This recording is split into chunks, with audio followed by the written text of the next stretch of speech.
وأصحابه الذين أوفوا عهدا أما بعد فأعوذ بالله من الشيطان الرجيم بسم الله الرحمن الرحيم هو الذي أرسل رسوله بالهدى ودين الحق ليظهره على الدين كله ولو كره الكافرون صدق اللہ العظیم۔ محبت سے ایک بار پڑھیے الصلاۃ والسلام علیک یا سیدی یا رسول اللہ وعلی آلک واصحابک یا سیدی یا حبیب اللہ۔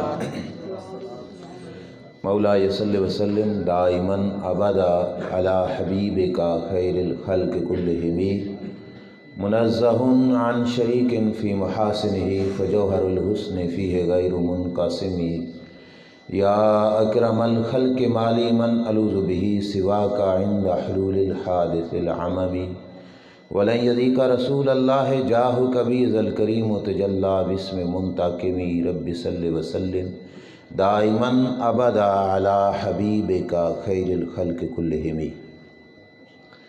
اللہ کریم جل شانہ کی حمد و ثنا اور حضور سید المرسلین خاتم النبیین امام الانبیاء حضرت محمد مصطفیٰ احمد مجتبیٰ صلی اللہ تعالی علیہ وآلہ وبارک وسلم کے دربار گہربار میں ہدیہ درود و سلام بس ادب و احترام عرض کرنے کے بعد معزز محتشم علماء کرام دیگر حاضرین و سامعین السلام علیکم ورحمۃ اللہ وبرکاتہ۔ محفل پاک حضور اکرم صلی اللہ علیہ وسلم کی بارگاہ میں ہدیہ عقیدت اور ہدیہ محبت پیش کرنے کے لیے سجائی گئی، اور یقیناً ہم سب کے آنے کا مقصد یہی ہے کہ ہم محفل میں شرکت کر کے اللہ کو بھی راضی کریں اور اللہ کے رسول کو بھی راضی کریں۔ یہی مقصد ہے نا سب کا، یہی مقصد ہے۔ اور ایک بات پھر سن لیجئے، جس وقت اللہ کے رسول کی یاد کی محفل ہو، اس میں جھولی میں ثواب لے کر جانا ہو، تو سب سے پہلی چیز جو ضروری ہے وہ ادب ہے۔ جتنا احترام سے ہم مسجد میں اور رسول اللہ کی محفل میں بیٹھیں گے اس کا ثواب ملے گا۔ یہ نہ ہو کہ ہم گھر سے آئے، اعمال ہمارے پاس تھے، مسجد کی بے ادبی کر بیٹھے یا رسول اللہ کی محفل کی بے ادبی کر بیٹھے، تو ہم جو اعمال لے کے آئے کہیں وہ بھی ضائع نہ ہو جائیں۔ امام مالک رحمۃ اللہ تعالی علیہ حدیث کا سبق پڑھا رہے تھے۔ دوران سبق چہرے مبارک کا رنگ جو ہے وہ زرد ہو گیا، پیلا ہو گیا۔ جب سبق ختم ہوا تو شاگرد کو کہا کہ میری پشت سے، پیٹھ سے کپڑا اٹھاؤ دیکھو کیا ہے۔ شاگرد نے جا کے دیکھا تو کالے رنگ کا بڑا سا بچھو جس نے 17 ڈنگ امام مالک کی پشت پہ مارے۔ اس نے کہا استاد جی 17 ڈنگ لگ گئے، آپ ہمیں پہلے بتاتے ہم بچھو کو ہٹا دیتے۔ امام مالک نے کہا نہیں، میں حدیث رسول کا سبق پڑھا رہا تھا، اس کے ادب کی وجہ سے میں نے ہلنا بھی گوارا نہیں کیا۔ یہ محفل مصطفیٰ صلی اللہ علیہ وسلم ہے تو یقیناً اس کے احترام ہے، اس کا ادب ہے۔ ہم کسی کے دارے پر یا کسی کی بیٹھک پہ نہیں بیٹھے، اللہ کے گھر میں بیٹھے ہیں۔ تو جتنا اونچا گھر ہو اس کا اتنا بڑا حیا بھی ہوتا ہے، اتنا زیادہ لحاظ بھی ہوتا ہے۔ ضروری نہیں کہ آپ اونچی سبحان اللہ کہو۔ جس ذات کی بارگاہ کی تسبیح ہے نا، وہ دلوں کے راز کو بھی جانتا ہے۔ اگر ہم دل میں بھی بولے تب بھی اللہ کریم اس بات کو ضرور سنے گا۔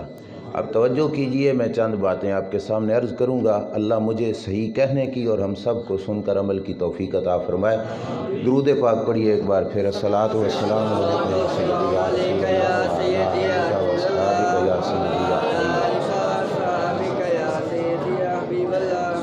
معزز سامعین، اللہ جل جلالہ جس ذات کو ہم اپنا خدا کہتے ہیں، وہ ذات ہے کہ اس کو کسی نے پیدا نہیں کیا، کسی نے پیدا، وہ اپنے اس وجود میں جو اس کا وجود ہے اس کی شان شان، اس وجود میں کسی کا محتاج نہیں ہے۔ محتاج ہوتا تو پھر اس سے پہلے بھی کوئی ہوتا، اس سے پہلے کوئی ہے بھی، بلکہ اس سے پہل بھی کوئی نہیں۔ کیوں؟ کیونکہ اس کی ابتدا کوئی نہیں، وہ کب سے بنا یہ نہیں ہے، وہ شروع سے ہے۔ اللہ تبارک و تعالیٰ اپنے وجود پاک میں کسی کا محتاج، سب سے پہلی ذات اللہ کی ہے۔ اب اللہ کی جتنی شانیں ہیں اللہ اپنی شانوں میں بھی کسی کا محتاج نہیں، اللہ کی اپنی جتنی شانیں ہیں وہ اس کی اپنی ہیں، اس نے کسی سے لی ہوئی۔ سنتے میں بھی ہوں، سنتے آپ بھی ہو، سنتا رب بھی ہے۔ ہم سنتے ہیں تو اللہ کی دی ہوئی توفیق سے سنتے ہیں۔ اللہ سنانا چاہے تو ہم سن سکتے ہیں، نہ سنانا چاہے تو پھر ہم سن نہیں، لیکن اللہ سنتا ہے تو اللہ نے سننے والی طاقت کسی سے لی، اس کی اپنی ہے۔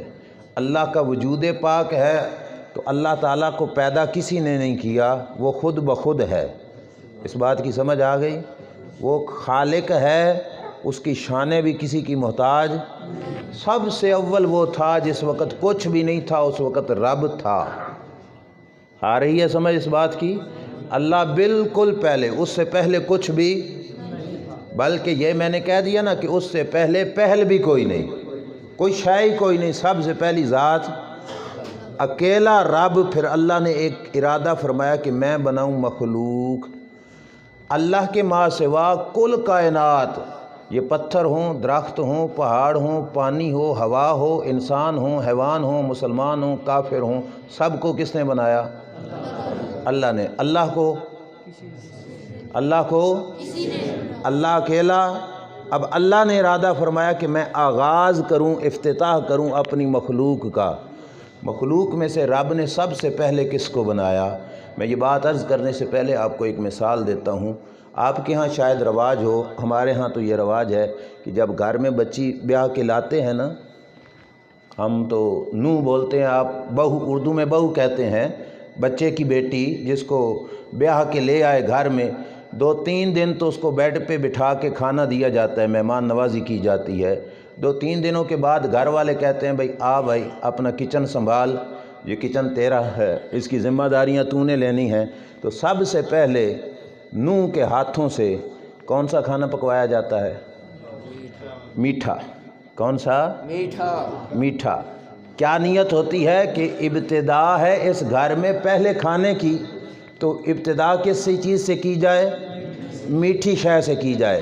ایسا ہی ہے نا، نیک نیتی کی خاطر، تاکہ گھر کا ماحول پھر ساری زندگی میٹھا رہے، کڑوا نہ بنے۔ یہ تھا تیرا گھر یا ہمارا گھر۔ اب رب نے بنانی تھی مخلوق، اس جہان کی کرنی تھی ابتدا۔ اللہ ہے اکیلا۔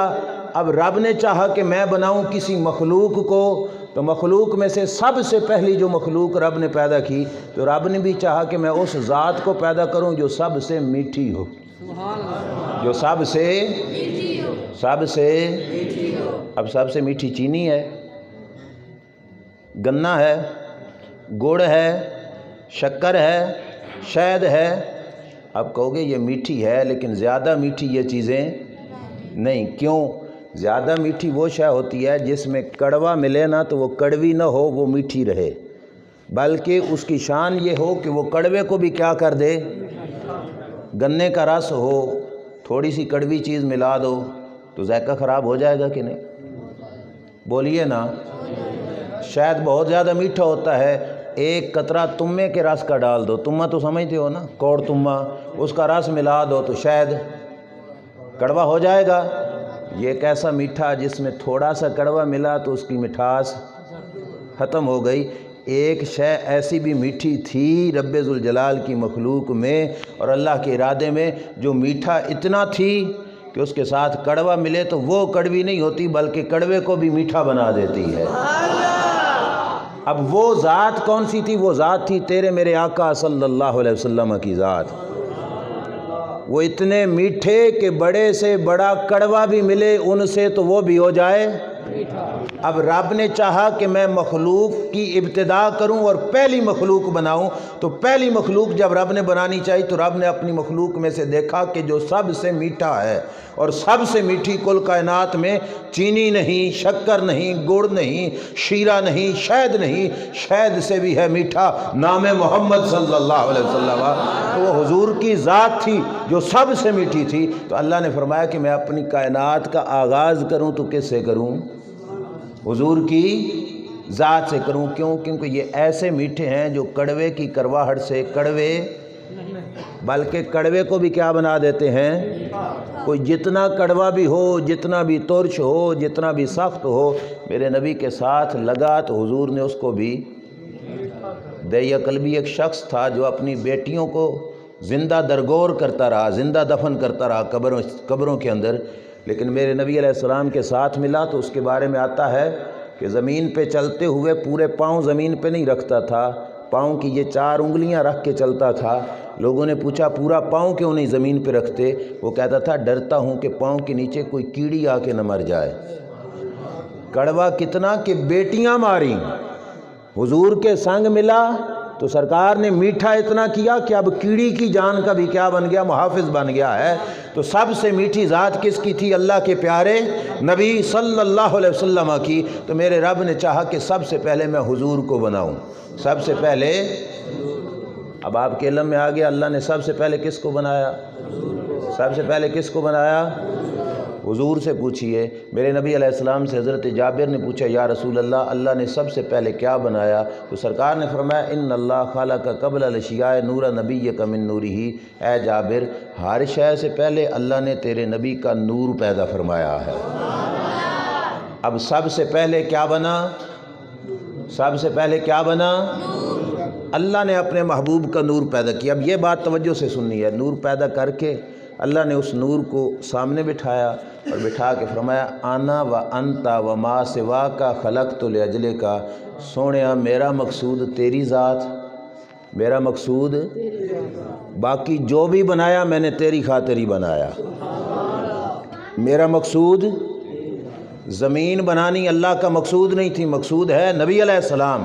آسمان بنانا نبی علیہ السلام اللہ کا مقصود نہیں، مقصود ہے نبی علیہ السلام کی ذات۔ اللہ نے فرمایا سونیا میرا مقصود تیری ذات، باقی جو بھی بنا وہ تیری خاطر بنا، تیری۔ وہ کہتے ہیں نا کی نکیتا ایک یار نے یار واسطے، رب محفلاں سجائیاں نے سرکار واسطے۔ دل یاد لئی بنایا ہے، تعریف لئی زباں، اکھیاں بنائیاں سونے دے دیدار واسطے۔ ہم نے سمجھا کہ شاید دل صرف خون کی پمپنگ کے لیے بنا، آنکھ دیکھنے کے لیے بنی، زبان بولنے کے لیے بنی۔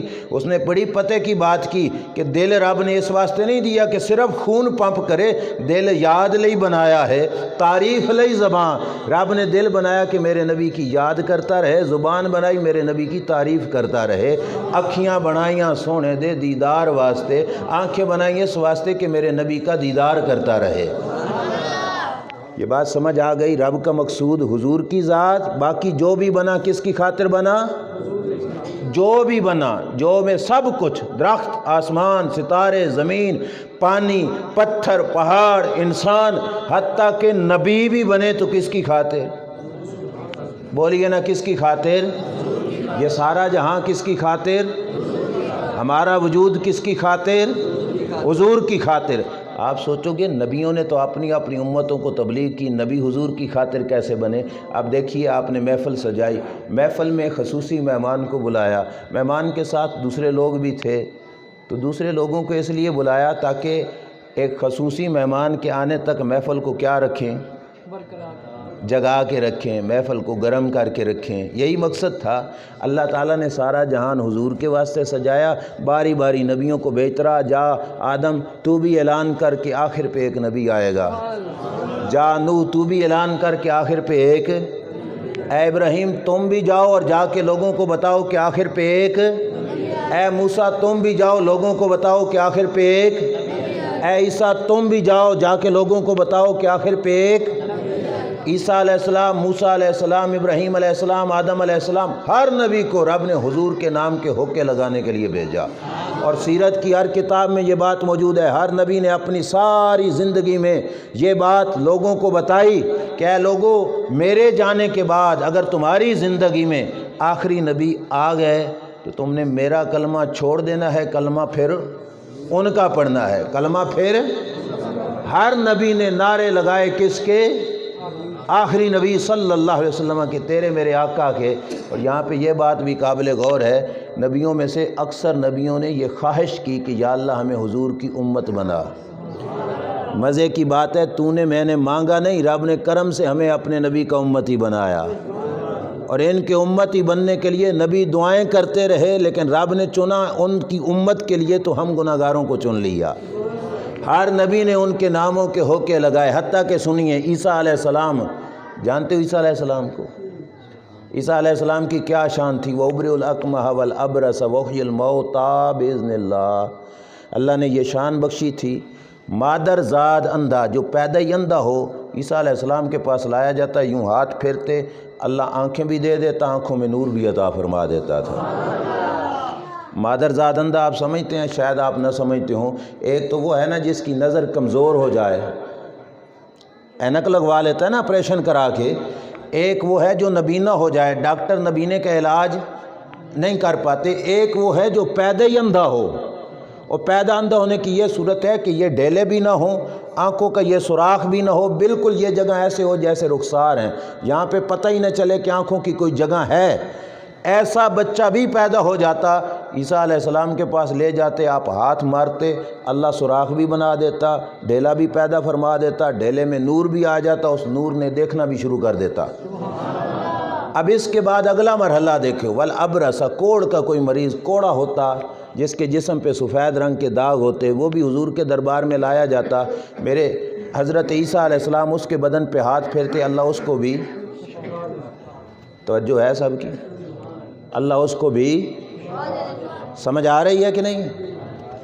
آپ کے محلے میں کوئی ڈاکٹر ہو، بڑا اچھا ہو، اس کے پاس کوئی بھی دوائی لینے کے لیے جائے، اسے صحت مل جائے، تو اس کے پاس مریضوں کا رش ہو جاتا ہے کہ نہیں ہوتا؟ تھوڑا بہتا اچھا ڈاکٹر ہو تو مریضوں کا ڈھیر سارا رش ہوتا ہے، 2 دن پہلے ٹائم لینا پڑتا ہے، لیکن جو حکیم اتنا اچھا ہے کہ مادر زاد اندھوں کو ہاتھ پھیرے تو آنکھیں مل جائیں، اس کے پاس کتنا زیادہ رش ہوگا۔ اب سارا دن بیٹھ کے عیسیٰ علیہ السلام ہر کسی کو ہاتھ نہیں پھیر سکتے تھے، تو کیا کیا، ایک کپڑا لے لیا جس کا ایک سرا آپ اپنے ہاتھ میں رکھتے، دوسرا یوں پھیلا دیتے تھے، جو بھی آتا کپڑا آنکھوں پہ مل لیتا، اللہ اس کو بھی شفا عطا فرما دیتا۔ یہ کون سے نبی ہیں؟ کون سے نبی ہیں؟ آخری نبی نہیں، کون سے نبی ہیں؟ آگے ان کی شان کیا تھی؟ وَأُحْيِي الْمَوْتَىٰ بِإِذْنِ اللَّهِ، کسی مرے ہوئے کی قبر پہ لے جاتے، عیسیٰ علیہ السلام مارتے پھونک اور دم مارتے، دم کرتے، تو قبر کا میت بھی زندہ ہو جاتا، قبر کا میت بھی، تھوڑی شان ہے عیسیٰ علیہ السلام کی۔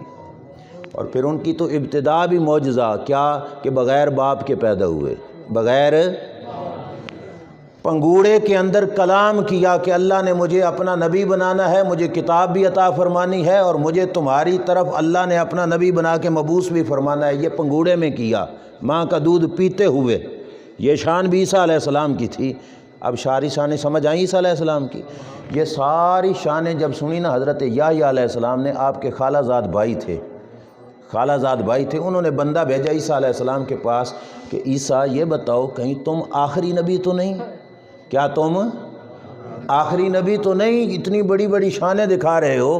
عیسیٰ علیہ السلام کا جواب سنیے تو دل ٹھنڈا ہوگا، سنی ہونے کے ناطے، حضور کا امتی ہونے کے ناطے۔ عیسیٰ علیہ السلام نے کہا نہیں، میں آخری نبی نہیں ہوں، میں تو ان کے جوتوں کے تس میں کھولنے کی بھی طاقت نہیں رکھتا، اور اگر اللہ، اگلی بات، اگر اللہ مجھے یہ سعادت دے دے نا کہ میں ان کے جوتے کے تس میں کھولوں، تو پھر بھی میں اپنے آپ کو بہت اونچا پیغمبر شمار کروں گا۔ حضرت یحییٰ کا قاصد یہ جواب لے کر واپس گیا، بتایا کہ وہ کہتے ہیں میں آخری نبی، میں تو ان کے جوتے کے تس میں کھولنے کی بھی طاقت، مجھے یہ شان بھی ملے تو میں بہت اونچا پیغمبر بن جاؤں گا۔ حضرت یحییٰ علیہ السلام نے فرمایا پھر جاؤ عیسیٰ علیہ السلام سے کہو اگر آخری نہیں تو اتنی شانیں کیوں دکھا رہے ہو، اتنی شانیں، اتنے بڑے بڑے معجزے کیوں دکھا رہے ہو؟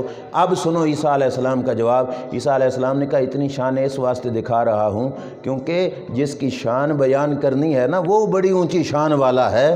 اب کوئی عام بندہ ان کی شان بیان کرے تو لوگ سمجھیں گے وہ بھی عام ہی ہے۔ آپ کو مثال سے سمجھاؤں نا، ایک اندھا جاہل ہو، بالکل جاہل ہو، وہ دوسرے کو کہے یہ بہت بڑا عالم ہے۔ جو بندہ الف کو نہیں جانتا، الف کو کلی سمجھتا ہے، دوسرے کو کہے یہ بہت بڑا عالم ہے، تو لوگ کیا کہیں گے؟ ہاں ٹھیک ہے، تم الف نو کلی سمجھنا او بے نو بیڑی سمجھدا ہونا، تیرے واسطے تو بہت بڑا عالم ہے۔ بات سمجھ آ رہی؟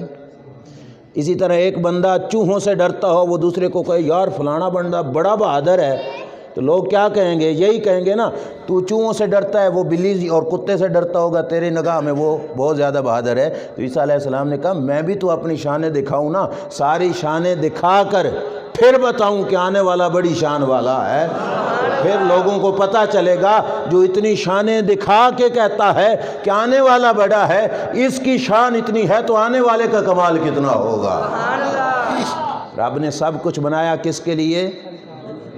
عیسیٰ علیہ السلام بھی بنے تو کس کے لیے؟ موسیٰ علیہ السلام بھی بنے تو کس کے لیے؟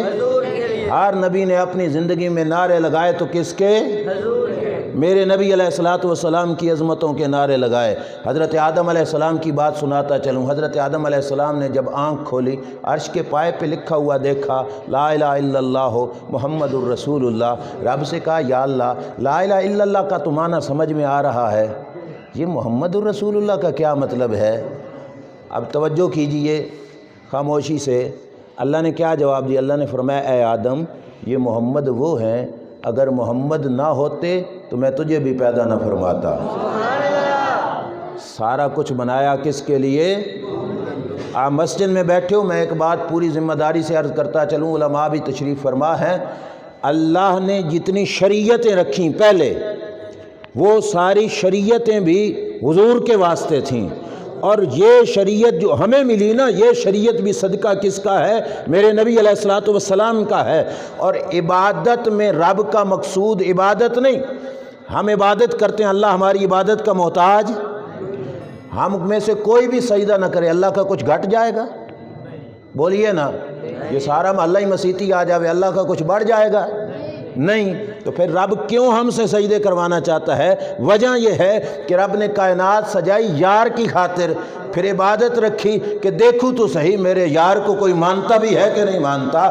جو ان کی اطاعت کر کے مانے گا رب جنت بھیجے گا، جو ان کی نہیں مانے گا اس کو رب جہنم میں بھیجے گا۔ یہ سارا کھیل محبت کا ہے جو رب ذوالجلال جل شانہ نے یہ بنایا ہے کل کائنات میں۔ آپ شاید کہو گے تقریر کی سجاوٹ کے لیے جو جملہ کہہ دیا، میں تقریر کی سجاوٹ کے لیے نہیں، پوری طرح بات آپ کو سمجھا کے جاؤں گا۔ آپ بتاؤ فجر کے کتنے فرض پڑھتے ہو؟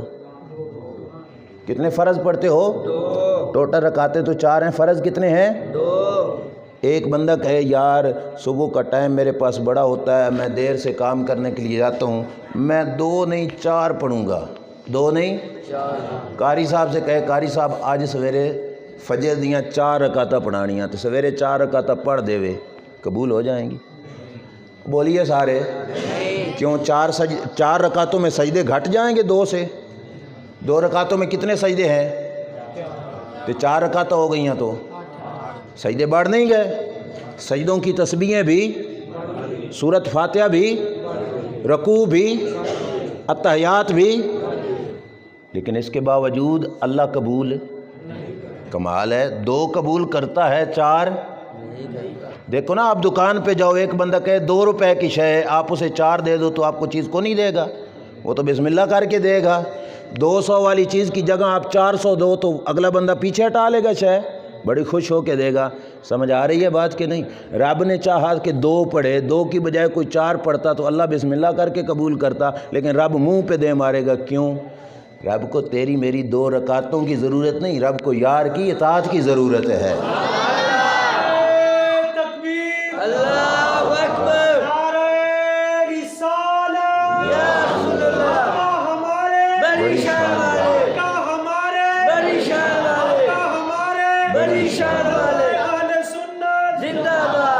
بات سمجھ آئی؟ عبادت رب کا مقصود نہیں، رب کا مقصد ہے میرے یار کی، میرے یار کی۔ وہ آپ سن رہے تھے نا، پھول تے کلیاں بھی ہیں سونے تے چن اسمانی بھی ڈھیر سونا، تو جتنے سونے اکٹھے کر لے حضور دی ایک ادا نہ مل سی۔ یہی وجہ ہے اللہ کا مقصد عبادت نہیں، رب کا مقصد اپنے یار کی ادا اور اطاعت ہے۔ دوسری مثال سمجھیے، قربانی کرتے ہیں نا آپ لوگ، عید الاضحیٰ قریب گزری، قربانی کرتے ہیں، جانور کی گردن پہ چھری کب پھیرتے ہیں جا کے؟ عید پڑھنے سے پہلے یا بعد میں؟ سارے بولیے، جو پہلے پھیرتا ہے وہ نہ بولے، جو بعد میں پھیرتا ہے وہ بتائے۔ بعد میں ہی ذبح کرتے ہو جانور؟ کئی دفعہ کسائی بھیڑے ہوئے ہوتے ہیں، دیر ہو جاتی ہے کہ سارے بندوں کے پاس جائیں اور جانور کو کیا کریں، ذبح کریں۔ کوئی بندہ سیاںا بنے بہتا، وہ کہے کہ قاری صاحب نے عید پڑھانی ہے لیٹ، میں عید تو پہلے کی کرا جانور ذبح کرا دیں، وہ ذبح کرا کے چلا جائے، پہلے ہی لوگوں میں گوشت تقسیم کر دے تاکہ لوگ ہنڈیاں چھڑیاں پکا لیں، بظاہر تو اس کام چنگا کیتا، قربانی ہو گئی، جانور اس کو نہیں ذبح کیتا، کیا ہے کہ نہیں؟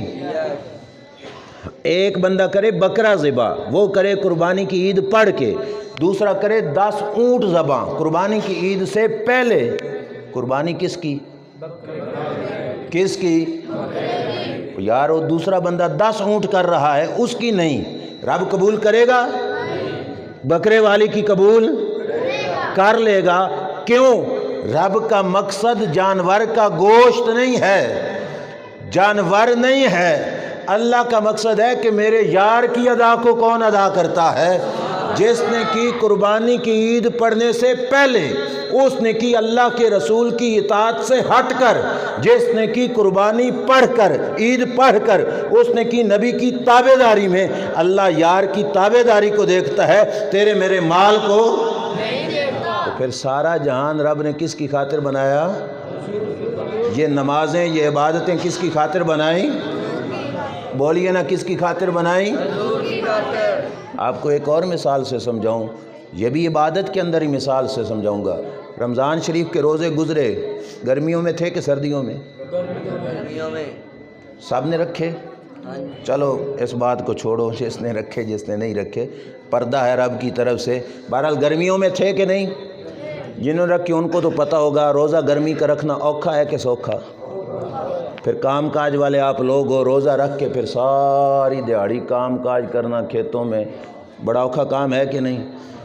ایک سیاںا مولوی اٹھ کے کھڑا ہو جائے، وہ کہے بھائی گرمیاں دے روزے تین اوکھے، تے روزے ہیں کتنے ٹوٹل 3، میں گرمیوں میں نہیں رکھتا، سردیوں کے 6 مہینے آنے دو، میں پورے 6 مہینوں کے روزے رکھوں گا۔ یہ 6 مہینوں کے رکھے رمضان کی جگہ پہ، تو رمضان والے روزوں کی جگہ پہ آئیں گے؟ اللہ رمضان والوں کو کوئی نہیں پوچھے گا، وہ کوئی نہیں پوچھے گا بھائی چلو اس 6 مہینے کے رکھ لیے، پوچھے گا نا کہ رمضان کے کیوں چھوڑے؟ یہ 6 مہینوں والے رمضان کی جگہ پوری کر سکتے ہیں؟ میں 6 مہینے کی بات تھوڑی کر گیا، میرے نبی علیہ السلام نے فرمایا رمضان کا ایک روزہ جس نے چھوڑا وہ ساری زندگی بھی رکھتا رہے رمضان کے روزے کے برابر، ساری زندگی رکھے رمضان کے ایک روزے کے برابر نہیں۔ کیوں؟ روزہ یہ بھی ہے، روزہ یہاں بھی صبح صادق سے لے کے غروب آفتاب تک کھانے پینے جماع سے رکنا، وہاں پہ بھی یہی روزہ ہے، تو پھر رب کیوں نہیں قبول کرے گا؟ وجہ یہ ہے رب کو تیرے میرے روزے کی ضرورت نہیں، رب کو اپنے یار کی ادا چاہیے۔ رب یہ چاہتا ہے کہ میرے یار کی ادا میں کون ادا کرتا ہے اپنی عبادت کو؟ جس نے عبادت اس کی یار کی ادا کے طریقے سے کی، اللہ اسی کو قبول کرے گا، باقی عبادت اللہ قبول نہیں کرے گا۔ یہ بات بھی سمجھ آ گئی؟ اب یہ بات پکی ذہن میں ہو گئی کہ اللہ کا مقصود ہے، اللہ کا مقصود ہے باقی جو بھی بنا، باقی جو بھی بنا، ہم زندگی کے کسی قدم پہ اگر حضور سے ہٹ گئے رب ہماری پرواہ نہیں کرے گا۔ حقیقت بات ہے، رب ہماری پرواہ نہیں کرے گا۔ اگر ان کا در چھوڑ دیا، ان کی رسی چھوڑ دی نا، پھر رب نہیں دیکھے گا ڈٹھے کھوئے جا کے مردہ یہ کس طرح ہلاک ہوتا ہے۔ آج آپ دیکھ رہے ہو اپنے حالات ہمارے کیا ہیں، غیر مسلم مسلمانوں کو کاٹ کاٹ کے ذبح کر رہے ہیں، مسلمان ذلیل اور خوار ہو رہے ہیں۔ کیوں؟ وجہ یہ ہے کہ ہم نے اس کے یار کا راستہ چھوڑ دیا، اور جو شخص ان کے راستے پہ چلتا ہے پھر رب اس کے منہ کو نہیں دیکھتا، اپنے یار کی ادا کو دیکھتا ہے۔ اللہ نے فرمایا قُلْ إِن كُنتُمْ تُحِبُّونَ اللَّهَ فَاتَّبِعُونِي يُحْبِبْكُمُ اللَّهُ، اے محبوب ان کو فرما دو اگر مجھ سے کرنا چاہتے ہیں پیار، میرے ساتھ تعلق جوڑنا چاہتے ہیں، کس سے؟ اللہ سے، تو فرمایا ڈائریکٹ آئیں گے تو میں ان کے پیار کو قبول۔ محبوب ان کو کہو فَاتَّبِعُونِي، میرے پیچھے ہو کے آؤ، میری تابع داری کرتے ہوئے آؤ۔ جب میری تابع داری کرتے ہوئے آؤ گے، صرف پیار نہیں قبول کروں گا، میں خود بھی ان سے پیار کرنے لگ جاؤں گا۔ اور جس سے کرے رب پیار، پھر رب اس کو اونچا مقام کتنا دیتا ہے۔ پھر اس کی زبان سے جو نکلنے والا لفظ ہوتا ہے فقط اس کا بیٹا نہیں، کائنات کی ہر شے مانتی ہے۔ بات سمجھ آ رہی ہے؟ آج عموماً لوگ شکوہ کرتے ہیں، ہمارے پاس آتے ہیں، مولوی صاحب ہمارا بیٹا ہماری بات نہیں مانتا، جایا اسیں جمایا اسیں پالیا اسیں تو بیٹا گل بیٹا کیویں مننے؟ تو رب دے یار دی نہیں مندا تو اے بیٹا تیری کیویں مننے؟ بات سمجھ آ رہی ہے؟ جو باپ اللہ کے نبی کی مانے گا نا، اس کی بات صرف بیٹا نہیں، کائنات کی ہر شے بھی مانے گی۔ حقیقت بات ہے، جو اس کی مانے گا پھر کائنات کی ہر شے اس کے آرڈر کو مانے گی۔ ہمارے سلسلہ عالیہ چشتیہ کے بہت پائے کے بزرگ حضرت شاہ نصیر الدین چراغ دہلوی رحمۃ اللہ تعالیٰ علیہ ایک بادشاہ کی نوکری کرتے تھے۔ بادشاہ نے کپڑے دیے عصر کی نماز کے بعد، عصر دی نماز سمجھو کیڑی؟ دیگر علی، عصر کی نماز کے بعد کپڑے دیے، نوکری کرتے تھے نا کام اس کا، تو اس نے کہا یہ کپڑے دھو بھی صحیح اور خشک کر کے مجھے دو۔ اب انہوں نے دھوئے، خشک کرنے لگے، اس وقت مشینیں تو تھیں کو نہیں، ہوا پہ خشک کر رہے تھے یوں، ادھر سے سورج ڈوبنے لگ گیا۔ ان کی نماز عصر رہتی تھی، نماز ہونے لگی قضا۔ اب یہ تھا سچا پیر اور سچا پیر، جس سچے پیر کی نماز قضا ہونے لگی تو انہوں نے کیا سوچا کہ اب سورج ڈوب گیا تو نماز رہ جائے گی، اللہ کے نبی کی اطاعت رہ جائے گی، اور اگر میں نماز کو پڑھوں تو بادشاہ جس سے میں تنخواہ لیتا ہوں، میرا رزق حلال نہیں ہوگا، میں اس کا کام بھی تو کروں۔ اب اسی کشمکش میں تھا، تو یہ فقیر تھا رب کے رسول کی ماننے والا۔ اب بندہ نہ مانے تو بندے کا پتر بھی بندے کی بات نہیں مانتا، جو رب کے محبوب کی مانتا ہے اس کی شان دیکھو کیا ہے۔ یہ رب کے رسول کی ماننے والا تھا، جب سورج ڈوبنے کے قریب گیا نا تو انہوں نے یوں سر اٹھایا، سورج کو دیکھ کے کہنے لگے اوے اس حیا نہیں کیتی تو تے حیا کر لے، اس حیا نہیں کیتی تو تے حیا، یعنی بادشاہ نے مجھے لیٹ ٹائم میں کام کہہ دیا، اس نے حیا نہیں کیا، تو حیا۔ کتابوں میں موجود ہے کہ سورج جہاں تھا وہیں رک گیا۔ جس وقت تک انہوں نے کپڑے دھوئے کے سکھا کے بادشاہ کو نہیں دیے، سورج اپنی جگہ سے 1 انچ بھی ہلا۔ کیوں؟ کیونکہ یہ اطاعت کرنے والے تھے کس کی؟ اللہ کے۔ کیوں؟ رسول کی اطاعت سے کام بنے گا، ان سے ہٹ کر کام کیوں؟ کہ یہ سارا جہان بنا تو کس کی خاطر؟ میں اور آپ بنے بھی تو کس کی خاطر؟ یہ مسجدیں، یہ اذانیں، یہ نمازیں، یہ سجدے، سارا کس کی خاطر ہے؟ حضور کی خاطر ہے۔ کوئی بندہ 5 نمازوں کی جگہ پہ 6 نمازیں پڑھے، رب قبول نہیں کرے گا۔ کیوں؟ اس کے یار نے 5 پڑھی، جتنی اس کے یار نے کہیں اتنی ہی پڑھے گا تو اللہ تعالیٰ قبول کرے گا، اس کی یار سے ہٹ کے قبول۔ مخلوق کا آغاز میں بھی رب نے اپنے یار کی شان دکھائی۔ مخلوق شروع کی تو کیا کہا؟ میرا مقصود تیری ذات، باقی سب کچھ بنایا تو باقی سارا جہان چل رہا ہے تو اللہ تعالیٰ اپنے یار کی شان ہی دکھا رہا ہے۔ ایک وقت آئے گا، توجہ کیجئے، ایک وقت آئے گا جب اس جہان کا آخری دن ہوگا، اس کل کائنات کا آئے یاد رکھنا، یہ رونقیں، میلے، یہ موجیں، مستیاں، یہ ہمیشہ کی رہنے والی۔ ایک دن یہ جہان، کون سا دن ہوگا وہ؟ شاباش، کون سا دن؟ ہاں، قیامت بچے کو بھی کہنا آتا ہے پر کسی کو نہیں بھی کہنا آتا۔ بہرحال قیامت کا دن، جب قیامت آئے گی تو سورج کہاں پہ آ جائے گا؟ شاباش، سوا زمین تانبے کی طرح تپ جائے گی۔ صرف میں اور آپ نہیں ہوں گے اس جہان میں، جو قبروں میں پہنچ چکے اللہ ان کو بھی اٹھا لے گا۔ یہ کل کائنات جمع، ہمارے دادے پردادے پیچھے سارے، حضرت آدم سے لے کے آج تک جتنی مخلوق ہے ساری کی ساری زندہ ہو کے اٹھ کے کھڑی ہو گئی، اور دن ہے، سورج اتنا قریب، زمین تانبے کی ریت کی تانبے کی طرح تپ رہی ہے، شدید گرمی۔ اب گرمیوں میں گرمی ہونا تو بندہ کہتا ہے چلو شام ہو جائے گی تو کچھ نہ کچھ گرمی۔ اس دن کی شام کب ہونی ہے؟ وہ دن کتنا بڑا ہے؟ شاباش، 50,000 سال جتنا، 50,000۔ نہ سورج ڈھلے، نہ شام ہو تے نہ مصیبت کٹے، سارے لوگ کھڑے پریشان ہو کے۔ اب رب نے میدان معاشر سجایا تھا تو کس کے لیے؟ بس یہ بات ذہن میں رکھو، کس کے لیے سجایا تھا؟ یہ سارے چپ چاپ منہ اٹھا کے یہاں پہ کھڑے رہتے تو حضور کی شان رب کیسے بتاتا؟ حدیث پاک کے لفظ ہیں ثم یلہمون لذالک، اللہ ان کے دلوں میں ایک بات ڈالے گا۔ کون ڈالے گا؟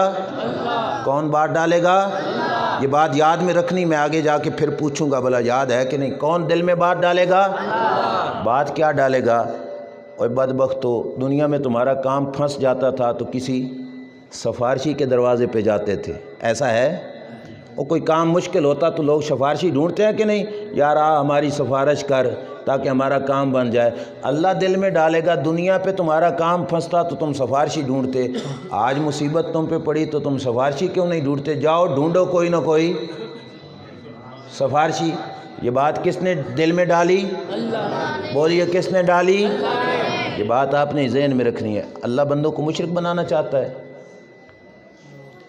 قیامت کے دن رب بندوں کو مشرک بنانا چاہتا ہے۔ جو لوگ یہ کہتے ہیں کہ اللہ کو چھوڑ کے کسی اور کے پاس جاؤ گے تو شرک ہو جائے گا، اب اللہ نے خود یہ دل میں بات ڈالی کہ میرے بندو جاؤ کسی کو سفارشی بناؤ، ساری مخلوق جمع ہو جائے گی، صرف تمہارے پنڈ کے لوگ نہیں، ساری مخلوق جمع ہو کے سوچیں گے چلو جائیں تو کس کے پاس جائیں۔ توجہ کیجئے، اب اس مخلوق کا فیصلہ یہ ہوگا کہ سب سے زیادہ اولاد پر مہربان ہوتا ہے تو باپ ہوتا ہے۔ پیو جڑا ہوندا وہ سب تو زیادہ مہربان ہوندا۔ اساں ساریاں دا والد کون ہے؟ استغفر اللہ۔ کون والد ہے؟ سب کے والد کون ہیں؟ آدم علیہ السلام۔ سارے لوگ یہ کہیں گے کہ چلو یار چلتے ہیں کس کے پاس؟ آدم علیہ السلام کے پاس۔ ساتھ ان کے دل میں ہوگا کہ آدم علیہ السلام دی بڑی شان ہے، جنہوں نے سجدہ کرایا رب فرشتوں کو لو، فرشتوں نے آدم علیہ السلام کو کیا کیا؟ بات سمجھ آ رہی ہے نا؟ ساری مخلوق، صرف یہ مسجد والے نہیں، ساری کس کے دروازے پہ؟ ابا جان ہم تمہارے دروازے پہ، ہم پہ مصیبت آ گئی، ہماری جان تو چھڑائیے۔ ذرا رب سے عرض تو کیجئے کہ اس مصیبت سے ہماری جان چھڑائے۔ آدم علیہ السلام کیا کہیں گے؟ نہ بھائی نہ، میں تو آج خود بہت ڈر رہا ہوں کیونکہ اللہ بڑے جلال میں ہے، اللہ بڑے، آج میں کچھ کر سکتا نہیں، آج میں کچھ کر سکتا نہیں، لہٰذا جاؤ تم کسی اور کے پاس، جاؤ تم کسی اور کے پاس۔ مخلوق ساری کہے گی ابا جان اگر آپ خود کچھ نہیں کرتے تو پھر ہمیں بتائیے تو صحیح کہ ہم کس کے دروازے پہ جائیں۔ توجہ کیجئے، جس نے سننا ہے وہ تو سنے نا، جس کو سمجھ آ رہی ہے وہ سنے۔ ہم تو مدرسے میں سبق پڑھانے والے ہیں، 2 بچے بھی ہوں تو سبق پڑھا لیتے ہیں، کوئی نہیں ضروری، 4 بندے بھی سمجھ لیں تو پھر بھی بڑی بات ہے۔ آدم علیہ السلام کہیں گے جاؤ نوح علیہ السلام کے پاس۔ نوح علیہ السلام کی یہ شان ہے کہ جب لوگوں نے ان کا کلمہ نہیں پڑھا تھا تو انہوں نے صرف ایک جملہ بولا تھا، رب لا تذر علی الارض من الکافرین دیارا، یا اللہ روئے زمین پہ ایک کافر بھی زندہ نہ چھوڑ۔ اللہ نے سارے غرق کر دیے تھے۔ اللہ ان کی بات کو قبول کرتا ہے، اگر اللہ ان کی قبول کرتا ہے نا تو پھر تم بھی جاؤ تو اللہ تعالیٰ تمہارے حق میں بھی ان کی بات کو کیا کرے گا؟ ساری مخلوق کس کے دروازے پہ؟ کس کے؟ نوح علیہ السلام کے۔ نوح علیہ السلام کہیں گے نا بھائی، اللہ آج بڑے جلال میں ہے، بڑے غصے میں ہے، آج ہم بھی اللہ کے دربار میں کچھ کہہ سکتے۔ بندے کہیں گے نوح علیہ السلام سے پھر ہمیں کوئی دروازہ تم بتاؤ کس کے دروازے پہ جائیں؟ وہ کہیں گے جاؤ ابراہیم علیہ السلام کے دروازے پہ۔ کس کے دروازے پہ؟ ابراہیم علیہ السلام جد الانبیاء ہیں، کئی انبیاء کے دادے ہیں۔ اللہ نے ان کو نار نمرود سے نجات عطا فرمائی تھی، نمرود کی آگ سے۔ تم جاؤ، ہو سکتا ہے تمہارا کام بن جائے۔ سارے جائیں گے ابراہیم علیہ السلام کے دروازے پہ، ابراہیم علیہ السلام کے بارگاہ میں عرض کریں گے تو ابراہیم علیہ السلام کہیں گے نہیں، تم جاؤ موسیٰ علیہ السلام کے دروازے پہ۔ وہ شان والے نبی ہیں جنہوں نے طور پہ کھڑے ہو کے رب سے کیا کیا تھا؟ کلام کیا تھا، باتیں کی تھیں۔ آج بھی وہ اللہ سے کلام کریں گے تو تمہاری بگڑی بن جائے گی۔ جب گئے نا موسیٰ علیہ السلام کے پاس، انہوں نے کہا طور پہ کھڑے ہو کے باتیں کرنا آسان ہے، پر محشر کے میدان میں کھڑے ہو کے رب سے باتیں کرنا یہ میرا کام۔ کلیم طور ہونا اور بات ہے، کلیم محشر ہونا۔ تم جاؤ عیسیٰ علیہ السلام کے پاس، بڑی شانیں ہیں، پہلے آپ سن چکے ہو۔ ساری مخلوق جائے گی عیسیٰ علیہ السلام کے پاس۔ عیسیٰ علیہ السلام کہیں گے میں بھی آج کے دن تمہارا کچھ کر سکتا، تم جاؤ کسی اور کے پاس۔ اب یہ مخلوق کہے گی کہ ہم تو پھر پھر کے تھک گئے، ہمیں کوئی دروازہ ہی بتاؤ کہ جس دروازے پہ جائیں جہاں پہ کام بن جائے۔ توجہ کیجئے، عیسیٰ علیہ السلام کہیں گے اذهبوا الی محمد صلی اللہ علیہ وسلم، اور جاؤ ان کے دروازے پہ جن کے لیے یہ سب کچھ رب نے اب صرف ہم نہیں، ساری مخلوق کس کے دروازے پہ جائے گی؟ آقا کل کائنات صلی اللہ علیہ وسلم کے دروازے پہ۔ اللہ کے نبی کیا کہیں گے؟ اللہ کے نبی فرمائیں گے آنا لہا آنا لہا آنا لہا، اور میں تو تواڈے انتظار ہی تسی دیر لا کے کیوں آئے؟ میں تو تمہارے انتظار میں تھا، تم یہ کام تو رب نے سپردی میرے کیا ہے۔ اب اللہ کے نبی اپنے مزار سے اٹھیں گے تو منظر کیا ہوگا؟ حضور کے دائیں ہاتھ میں ہاتھ ہوگا ابو بکر صدیق کا، بائیں ہاتھ میں ہاتھ ہوگا حضرت عمر کا، یوں مزار سے اکٹھے اٹھیں گے۔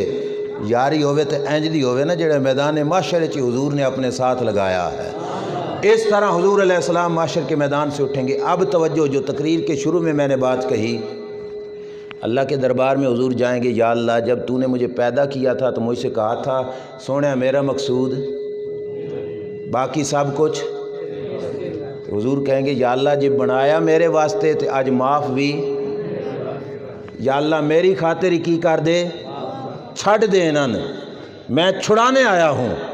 میرے نبی علیہ السلام یہ کہیں گے تو اللہ تعالیٰ جیسے یاروں سے خوش طبی نہیں کرتے، اب مذاق خوش طبی کی صورت میں اللہ فرمائے گا میں نے یہ کہا تھا تو اس پر کوئی گواہ ہے آپ کے پاس؟ کوئی گواہ پیش کرو۔ نبی علیہ السلام جائیں گے دوسرے نبیوں کے پاس، آؤ نہ گواہی دو کہ اللہ نے مجھے یہ کہا تھا۔ مجھے یہ بتاؤ جب رب نے کہا تھا کوئی اور تھا؟ کوئی اور تھا؟ تو پھر نبی گواہی دینے کیسے آئے، سننا کیسے آئے؟ آدم علیہ السلام آئے، اللہ نے فرمایا ہاں آدم میں نے کہا تھا یہ ان کو۔ آدم علیہ السلام نے کہا رب تیری عزت کی قسم، جو کتابیں صحیفے تو نے میرے اوپر اتارے ان میں لکھا تھا کہ تو نے اپنے یار کو یہ کہا ہے۔ موسیٰ علیہ السلام، عیسیٰ علیہ السلام، ابراہیم علیہ السلام، ہر نبی گواہی دے گا یا اللہ جو کتابیں مجھ پہ اتری ان میں یہ بات لکھی ہوئی تھی کہ تو نے اپنے یار کو یہ کہا ہے۔ میرے نبی علیہ السلام پھر رب کے دربار میں جائیں گے۔ اب جانے کا انداز کچھ اور ہوگا، اب جاتے ہی حضور سجدے میں سر رکھ دیں گے، سجدے میں سر، یہ زلفیں حضور زمین پہ بکھیر دیں گے، یا اللہ میری خاطر میرے ان امتیوں کو اس دن سارے امتی بنے ہوئے ہوں گے کس کے؟ آقا کل کائنات صلی اللہ علیہ وسلم کے۔ رب خوش ہوگا نا اپنے یار پہ تو اللہ فرمائے گا ارفع راسک یا محمد، سونیا سر اٹھا، سل توتا وشفا تشفا، جو مرضی مانگتے جاؤ میں عطا فرماتا جاؤں گا، جس کو چھڑانا ہے چھڑاتے جاؤ میں اس کو معاف بھی فرماتا جاؤں گا۔ اچھا حضور علیہ السلام اٹھیں گے میدان محشر، اب رب نے سجایا آپ کے علم میں ہے کس کی خاطر؟ حضور کی شان دکھانے کی خاطر، ورنہ رب کو پتہ کوئی نہیں کہ کس نے نمازیں کتنی پڑھی ہیں، کون جنت کا حقدار ہے کون دوزخ کا حقدار ہے۔ اللہ ایک دن میں ساروں کو پکڑ کے جنتیوں کو جنت میں بھیج دیتا، دوزخیوں کو دوزخ میں بھیج دیتا، کوئی اس سے پوچھ سکتا تھا؟ کیوں حساب کتاب، یہ ترازو، یہ حساب کتاب، یہ نامہ اعمال کا تلنا، یہ سب کچھ کیوں ہے؟ رب اپنے یار کی شان دکھانا چاہتا ہے۔ اب لگے گی عدالت کا تخت لگے گا، اللہ نے فیصلہ کرنا ہے، وہ عدالت کا تخت لگے گا رب ذوالجلال کا۔ اس تخت کی دائیں جانب سجے پاسے کرسی لگے گی کس کی؟ تیرے میرے آقا صلی اللہ تعالیٰ علیہ وآلہ وسلم کی۔ اللہ فرمائے گا سونیا سجدے تو سر اٹھا، آ اس کرسی پہ جا کے بیٹھ، آ اس کرسی پہ جا کے۔ کرسی کہاں پہ ہوگی؟ اللہ کے تخت کے دائیں طرف سجے پاسے۔ اچھا وہاں پہ جو سٹیج بنے گا اس کا ٹھیکہ بریلویوں نے لیا ہوا ہوگا؟ بریلویوں نے نہیں لیا ہوا ہوگا کہ دھکے سے کرسی حضور کی اللہ کے تخت کے ساتھ رکھ دیں۔ وہ تخت کون بنائیں گے؟ اللہ کے حکم سے رب کے فرشتے بنائیں گے۔ گویا رب اپنے آرڈر سے اپنے یار کی کرسی اپنے تخت کے ساتھ ہی لگوائے گا۔ وہ دن کون سا دن ہے؟ جو خالصتاً اللہ کا، خالصتاً اے دنیا میں ہم کہتے ہیں نا عیش ہے میری تے عیش ہے میری، عیش ہے میری تے عیش ہے، حالانکہ ہر شے ایسا ہے کہ نہیں؟ اے زمین میری، اے زمین میری تے اے زمین تیری، حالانکہ سب کچھ اس دنیا میں ہم بولتے ہیں، لیکن قیامت کے دن جب رب قیامت قائم کرے گا، رب پوچھے گا لمن الملک اليوم، کوئی ہے آج میری میری کرنے والا؟ وہ دن خالصتاً اللہ کا، کوئی نہیں کہے گا، وہ کہیں گے للہ الواحد القہار، مولا آج سب کچھ ہی جو خالصتاً رب کا دن ہے، اس دن بھی رب نے اپنے یار کو اپنے سے جدا، یار رب جدا کر کے راضی نہیں۔ لوگ کہتے ہیں تم حضور کا ذکر ساتھ کیوں کرتے ہو؟ اللہ قیامت کے دن بھی اپنے یار کی کرسی اپنے ساتھ رکھے گا، کرسی پہ بٹھا کے کہے گا کیا؟ کرسی پہ بٹھائے گا، اللہ فرمائے گا سونیا محشر کے میدان کا سارا کیس تمہارے ہاتھ میں ہے، جس کو چھوڑنا ہے چھوڑتے جاؤ، جس کو پکڑنا ہے پکڑتے جاؤ، جس کو معاف کرنا ہے معاف کرتے جاؤ، جس کو پکڑانا ہے اس کو پکڑتے جاؤ۔ سونیا جس کو تو چھوڑے گا اس کو میں پوچھوں گا؟ جس کو تو جنت میں بھیجے گا اس سے میں روکوں گا؟ نہیں، اللہ نے سارا محشر کا معاملہ ہی اپنے یار کے سپرد کر دیا۔ اب میرے نبی علیہ الصلوۃ والسلام کی بات سنیے، میں تقریر کو ختم کرنے کی طرف آ رہا ہوں بڑی توجہ سے۔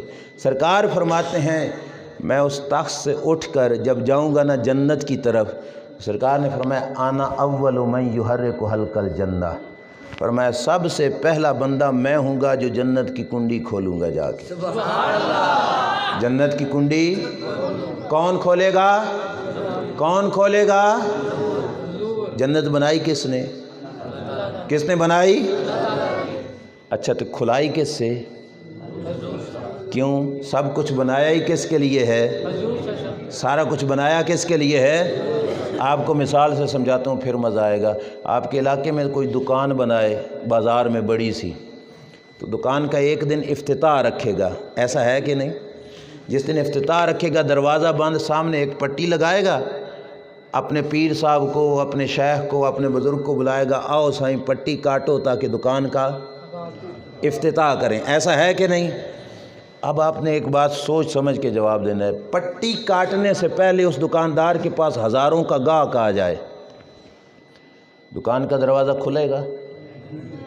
بولیے نا۔ نہیں۔ کوئی بندہ کہے یار 1000 والی چیز 5 کی بھی دے دے، دکان کا دروازہ کھلے گا؟ نہیں۔ کیوں؟ وہ کہے گا ابھی میرے شیخ نہیں آئے، میرے بزرگ نہیں آئے جنہوں نے پٹی کاٹنی ہے، جنہوں نے افتتاح کرنا ہے دکان کا، ابھی افتتاح ہوا ہی نہیں، لہذا دروازہ کھلے گا نہیں۔ جنت بنائی رب نے، دروازہ بند، کھلے گا تو کس کی خاطر؟ حضور کی خاطر۔ جب تک حضور نہ گئے کوئی نبی بھی جا سکتا نہیں۔ میرے آقا نے فرمایا